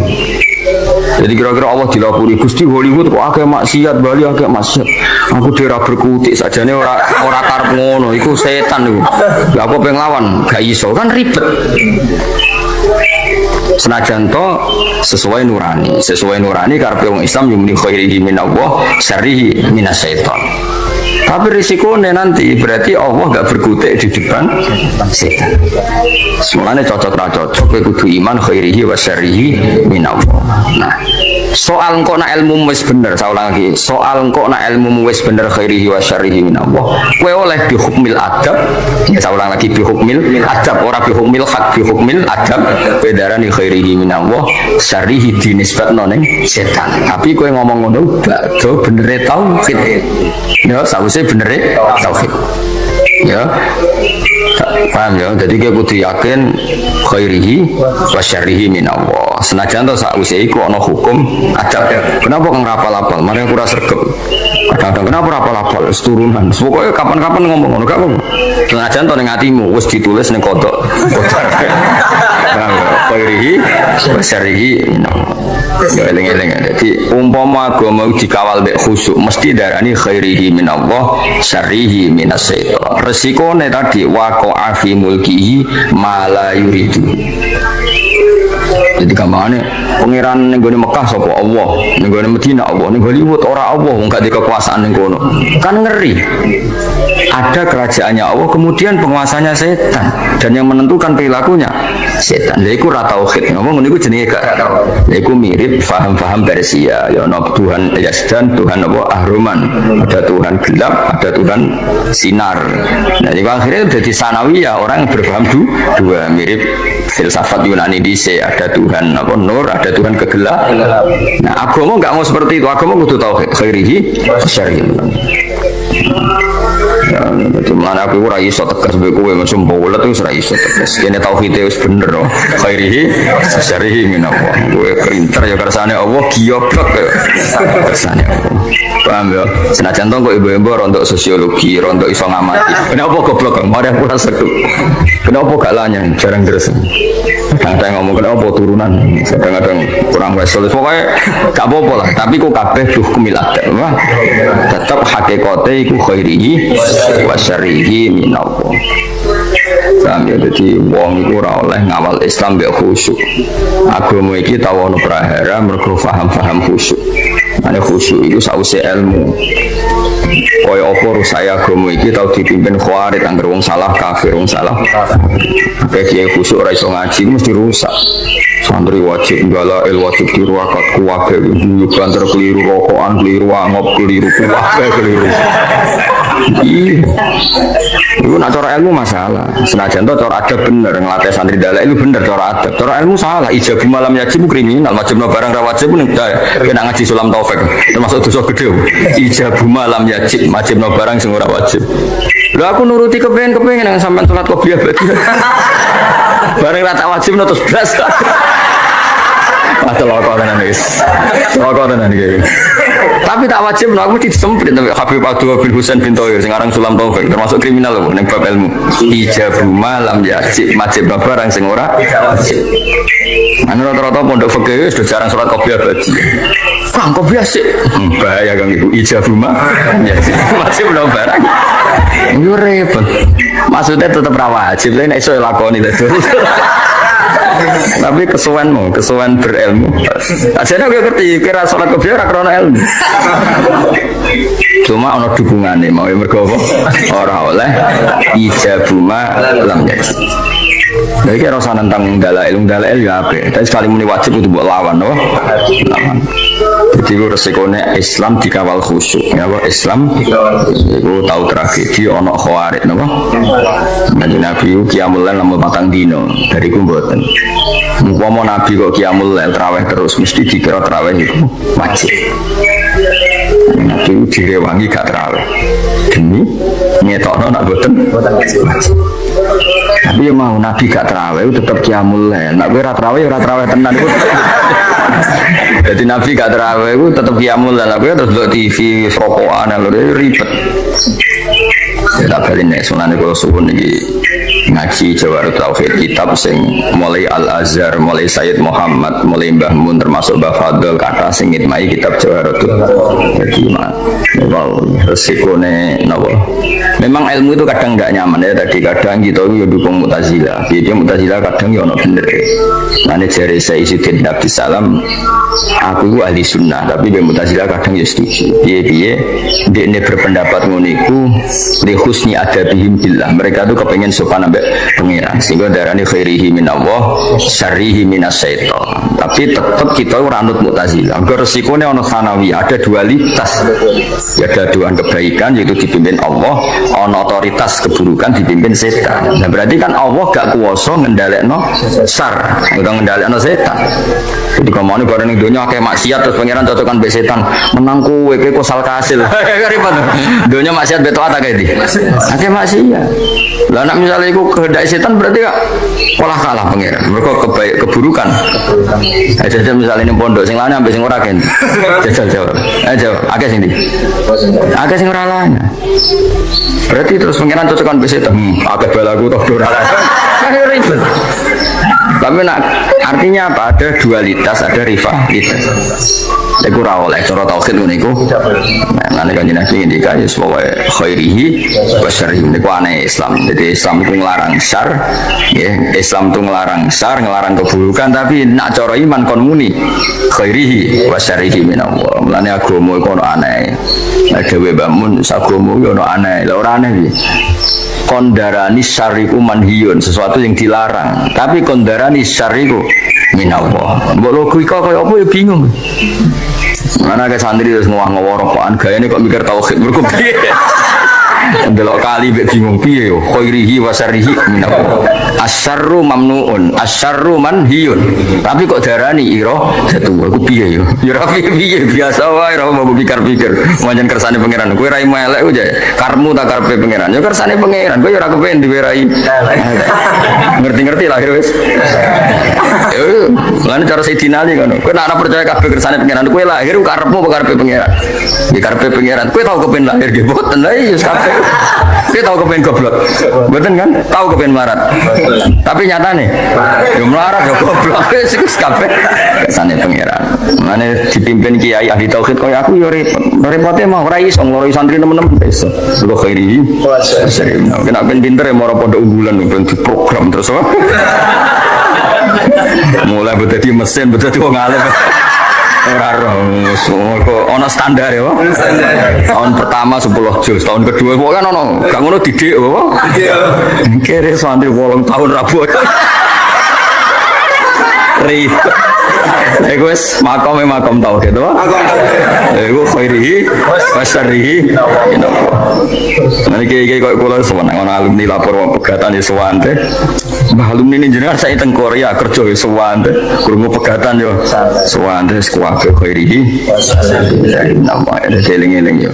Agama iku nganggo ilmu, cocok ra cocok masuk wae. Wong iman kok khairihi wa syarrihi minallah. La iman ngono iku mok nggo penguatan tauhid na Allahu muridul khairi was syarri.